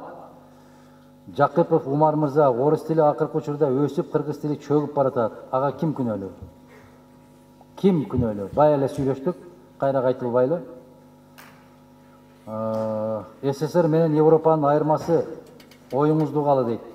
СССР адам үчүн жашаган, Европа акча үчүн жашайт. Айырмасы ушул. СССРде эң баалуу болгон байлык бул адам болгон, Европада эң баалуу бул акча. Акча. Саясатты канча жыл болдуңуз жана кандай алгылыктуу жумуштарды жасадыңыз? АКМ Прессти ачыкла. 30 жыл алдын Кыргызстанда кандай элестетчүсүз? Ошону ачыкла. Ошол жерде силердин жашыңардай болгон жашымдан бери сүйлөп аткан сөздөрүмдүн баары. Элестеткиле өзүңөр салыштыргыла, таразага салгыла. Кыргызстандын азыркы билим берүү системасы сапаты жөнүндө оюңуз. Сапат 0. Өткөндө 160 өлкөдөн иликтөө жүргүзүптүр, 165-орунда алыптыр Кыргызстан. Ошол сапаты. Жаштар эмнени үйрөнүш керек? Адам болушту үйрөнүш керек. 25 жашта болсоңуз эмне жасамаксыз, эмне кеңеш бермексиз дейт. 25 жашта болсом ушул иштерди жашамакмын, ушул жол менен кетмекмин, бирок кээ бир иштерди башкачараак жасамакпыз. Эми тарых өткөн чакка кайрылганды жакшы көрбөйт. Антип адамдын жүрөгүн эзбегиле. Кайдагы 25 жаш? Кыргызстанда газдын баасы абдан, айрыкча студент кезиңизде. Жок, студент кезде баландан жасай албай калдым деген өкүнүчүм болгон жок, Кудайга шүгүр. Келечектеги мугалимдерге кандай насаат бересиз? Адам болгула деп. Адам болгула, анан адамды тарбиялагыла деп. Болду. Азыркы учурда проблемасы болгон таштандылар дейт. Мамлекетти таза сактасак, ушундай маселелерге мамлекет көңүл бурса дейт. Тазаланган жер таза турбайт дейт. Булгабаган жер таза турат дейт. Мына Гуля Акматкуловна Кожогулова биз менен кече кетип бартып, Баткенге учак менен түштүк да, ары карай Исфана шаары азыр Казак шаары болуп калды. Кулундага баратсак, ушу бир нерсеге таң калам деди. Жолдун эки бетинде бир да пакет көрбөдүм деди. Мана ушу киши айтты. Бир да пакет жок экен дейт. Ушунчалык таза экен, короолорун карадым, ушунчалык таза экен, мен суктанам, биринчи жолу келишим деди. Өзү менен тең, бирок биринчи жолу ушул Баткенге лейлекке барды. Аябай суктанып келди. Демек, ал жерге пакет ыргытпайт экен. Мен жана айттым жигиттер. Бишкекте же мына Ош шаарында илгери спорт кийим менен көчөгө чыкчу эмеспиз биз, уялчубуз кыздардан. Азыр силер кандай жүрөсүңөр? Мына ушул маданият, ушул тазалык. Жождорду кыскартууну пландап жатасызбы? Ошону кыскарта турган жерге жетер замат кыскарат. Сөзсүз түрдө кыскарат. Азыр бизде сабак көп, канткенде сабырдуу боло алабыз. Сабыр жок дейт. Сен өзүңдүн адам экендигиңди билсең, сабырдуу болосуң. Азыркы учурда жаштардын көбү социалдык жерлерге кирет, желелерге кирет. Ошолордун жаш курагын чектесе болобу? Тарбиясы бузулуп бара жатат дейт. Азыркы учурда 5-6 интернет жанган иштеп көрөт. Ден соолукка зыяны өтө көп болуп жатат дейт. Кытайда аябагандай көп ооруканаларды куруп баштады интернет көз карандылыгынан дарылаш үчүн. Кыргыздар ал деңгээлге жете элекпиз, бирок ашып түшүшүбүз мүмкүн. Өз негизи жамандыкты баштаганда биз эч ким токтото албайт го. Ушуну азыр кеч боло электе токтотушубуз керек. Ошмудагы медицина факультети билим берүү министрлигине карайт. Ошол факультетти саламаттык сактоо министрлигине өткөрсө болобу? Себеби талапка жооп бербейт. Аяк өткөрсө эле жооп берип калабы? Кеп башкада. Кыргызстанда 17 окуу жай жапты. Ал окуу жайдын студенттери эмне болот? Жапкан кишилерден сурагыла. Болду жигиттер. Баарын эле сөзсүз окусун деп жиберип атат. Сізді мыйзамдарыңыздың ақтығы, тақтығы адал жолға алып барады сізді дейді. Балдарымдың, жаштардың келешегі үшін атайын келдім, қайдыгер болбай, сіздей лидерлер келешекке көп шықсын. Гүлнара Айчолпон Абдуразак оğlum eriştip келдім. Иншаллах сіздей уыл шыған болсын. Амин. Айтқаныңыз келсін. Біз елдік депутат сізден үлгі алған.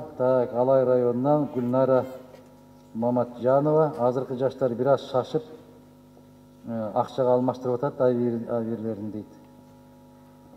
Тура айтасыз.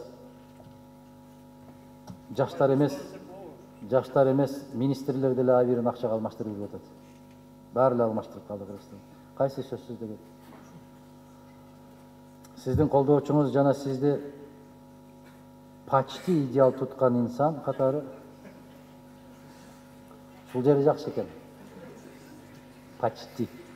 Қанша пайыз? Қай жерде жолығушы өткөрген болсаңыз, сізді қолдағандар сұранып кетіңізші, еш қачан маданиятсыз сөздерді қолданбай, тек маалыматты шығарып қолдонсын. Мен ойлойм, андай маданиятсыздардың қолдаусына мұқтаж емессіз. Ошол маданиятсыздарды айтып атпаймы, көрбөгүлө мени, көрбөгүлө. Бирок артынан кууп жүрүп көрүп, анан жазышат ошо маданиятсыздар. Алар кимдердин жүгүрүктөр экенин дагы билебиз биз. Кайсыл жертөлөдө отуруп алып, кайсы офисте отуруп алып жазып аткандарын да билебиз. Баягы Раматылык Рахман Разыковдун китеби боюнча жазылган Таза шайлоо деген фильмди көрдүңөрбү? Көрдүңөрбү ошону? Канча киши көрдү? Дурус, бирок көпчүлүк көрүлө. Ошону көргүлө. Ошондо баары жазылган. Ошол фейк аккаунт менен отуруп аткан, жумуш жасап аткан канчалар тизилип отургандардын баарын ошол кинодо көрсөтүшкөн. Чөйрөдө аттуу баштуу маданияттуу адамдардан уялып бүттүм, себеби Мадумаровчулардын оозунан жакшы сөз чыкпайт деген сөз сиздин аброюңузду түшүрүүдө. Биз тарапташтар болгон инсандардын оозунан бирде жаман сөз чыкпайт. Эгер бизге тарапташ болуп оозунан ошондой сөздөр чыккан болсо, ал бизден эмес. Билип коюңуздар. Азыр жасалма аттар менен кирип алып, атайын маалымат таратып аткандар өтө көбөйдү. Билип коюңуздар ушуну. Жаштар мага караганда акылдуураксыңар, силер бир эле сүйлөө менен түшүнүп аласыңар ким тарапта экендиктерин. Бир гана ушул өтүнүч үчүн саат 17-де жумуш бүттү, жетишип калайын деп чуркап келдим. Сиздин видеолоруңузду ансыз да калтырбай көрөм. Анан да бир заветная мечтам, тилегим, изги тилегим деп, жакшы. Тирүүңүздө кааларым көп жашаңыз. Өз колуңуздан белекке китеп алуу, ал китеп жашоодогу эң кымбат белек болот. Урматым менен Акмарал Тургуналиевна дейт. Рахмат берем ушул китеп сизге. Өлкөбүздөгү жаш кыздар кыска кийим кийип көчөлөрдө жүрүп, жаштар кайда бара жатат? Ошо кыздардан сурагыла. Мындай кийинип алып каяка баратасың дегиле да. Мен кайдан билем каяка баратышын?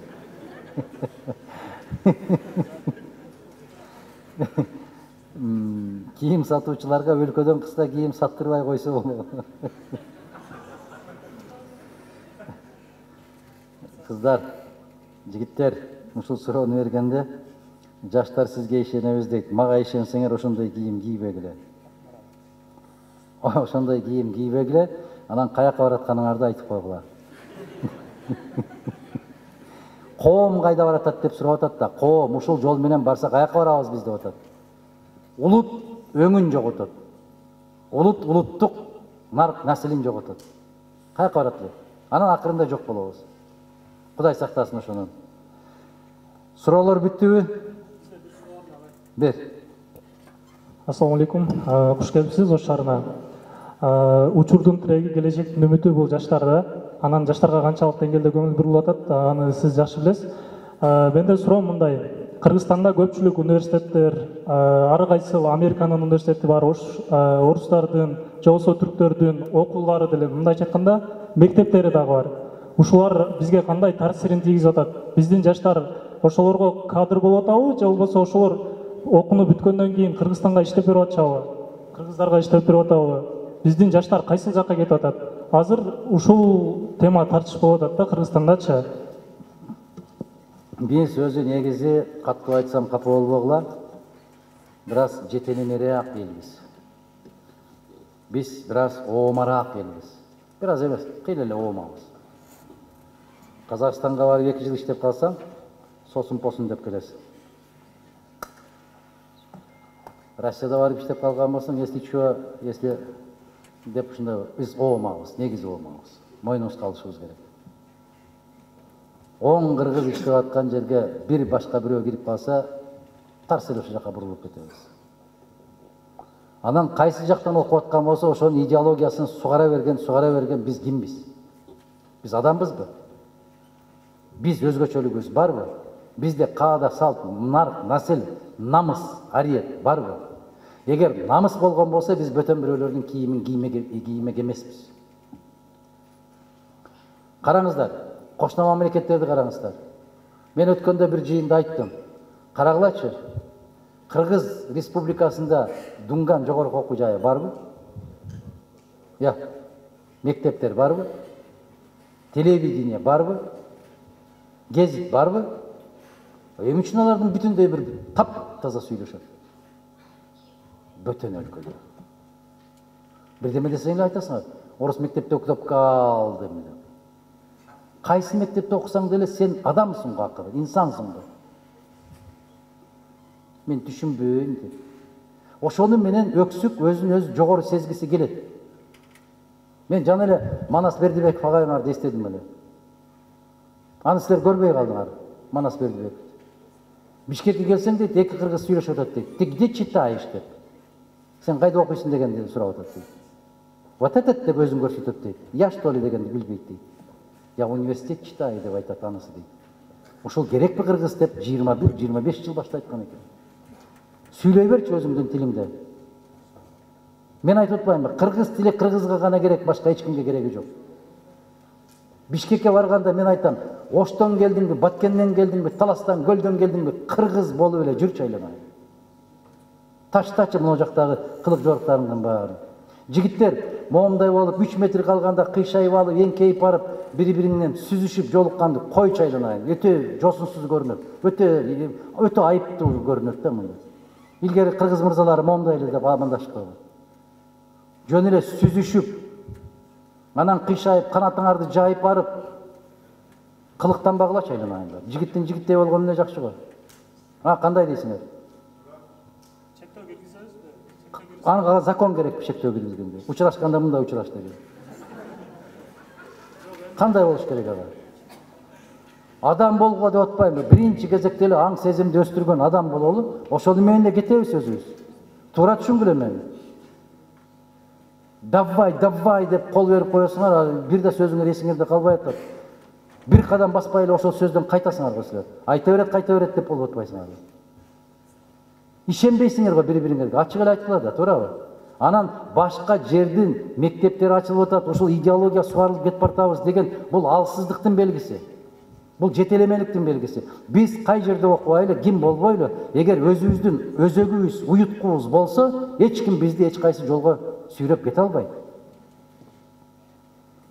Ислам тарабына кетип калды деп кыйкырып аткандар бар.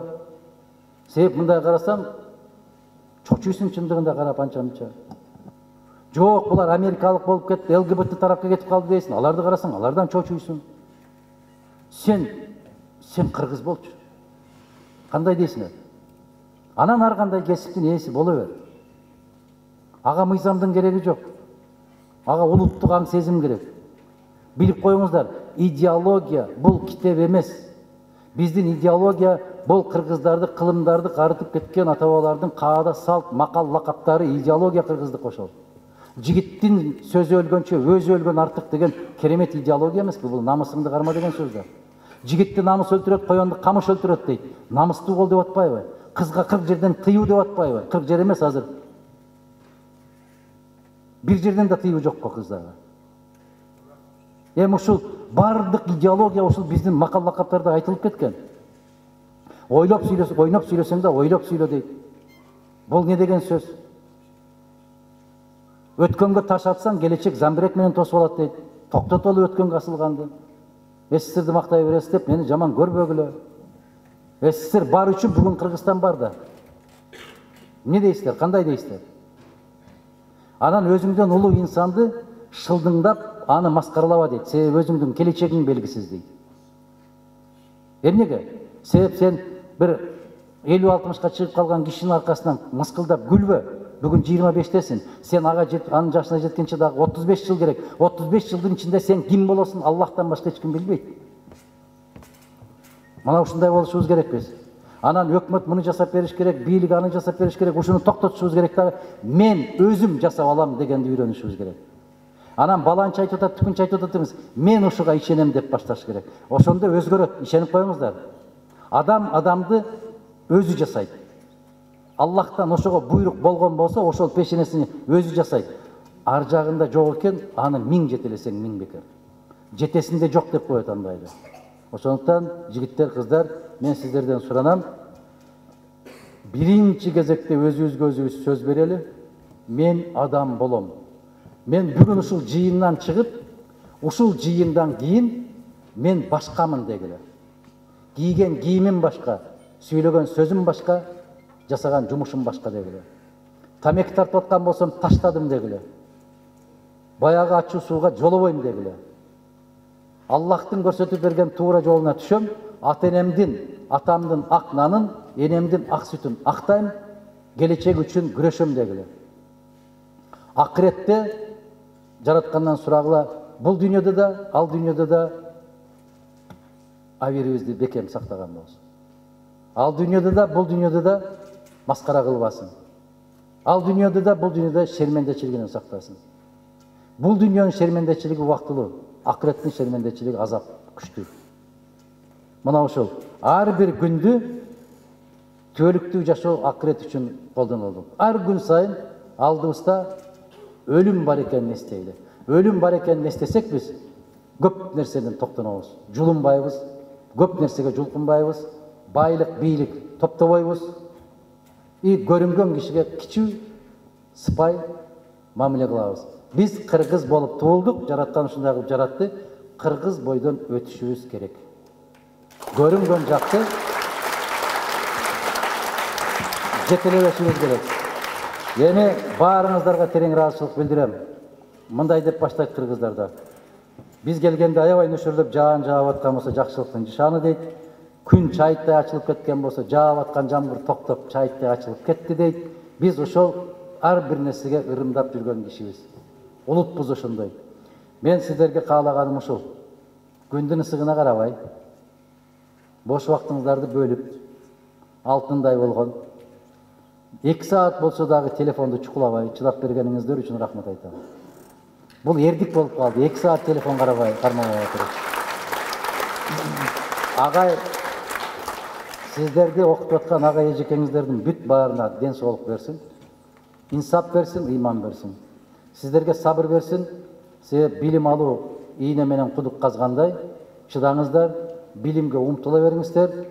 Биздин шариятыбызда да ушундай айтылат, адам көзү өтүп кеткенче окуш керек. Окуш керек, үйрөнүш керек. Мына үмүтсүздүк дегенге кандай айтышат? Биздин пайгамбарыбыз саллаллаху алейхи ва саллям айтат, эгерде дейт колуңда 2 көчөт турган болсо, кыямат башталганын угуп калсаң дагы ошол көчөттү отургузуп кал дейт. Караңыздарчы, мындан артык кантип жооп берейин мен силерге? Ошол көчөттү отургузуп кал дейт. Мына азыр бир көз ирмемден кийин аалам жоголуп, бүтүндөй тоолор асманга булут болуп учуп чыгып кетип калса дагы, ошол 2 көчөттү отургузуп кал дейт да.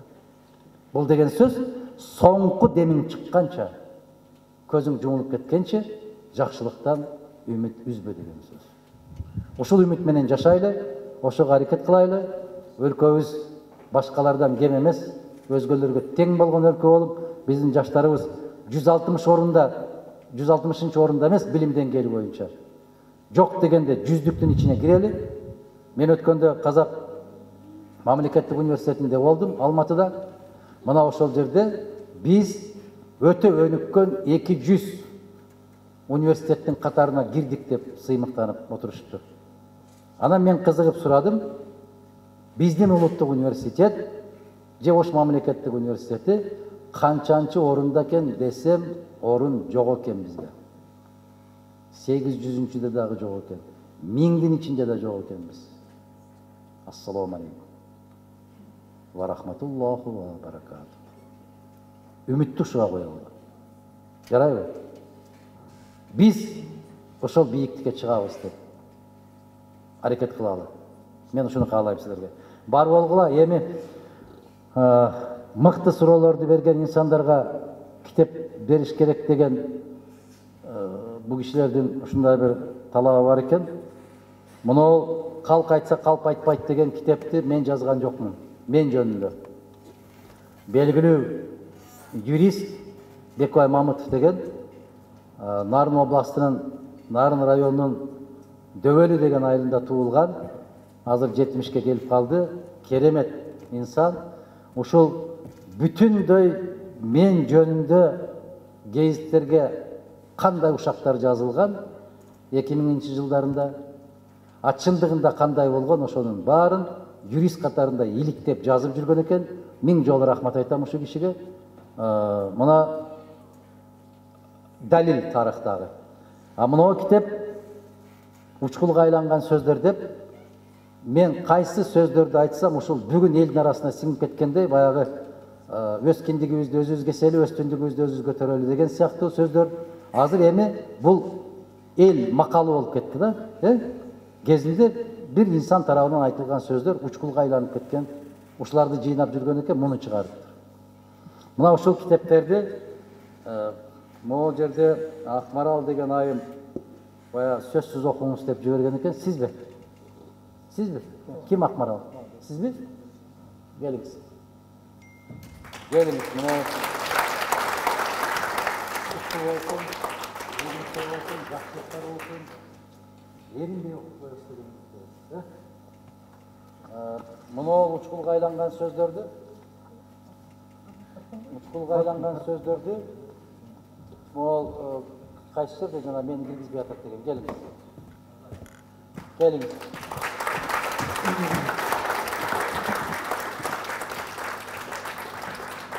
Аксыда мектепке киргизбей атат деген сизби? Келиңиз. Ошо сиздин мисалыңызда көп нерселерди айтып алганга мүмкүнчүлүк жаралгандыгы үчүн мына сизге Жалгыз дос деген менен ушул китепти экөөнү берейин. Жалгыз дос деген бул Абсамат Масалич залкар инсан менен биздин чогуу өткөргөн күндөрдөн бир гана бир элестер. 10 жыл бою чогуу жүрдүк. Бир өзгөчө учурлар. Ал киши жөнүндө дагы чоң китеп жазсак дагы аздык кылат. Муну китепти окуп коебуз. Андан кийин китеп сатып алайын дейсизби?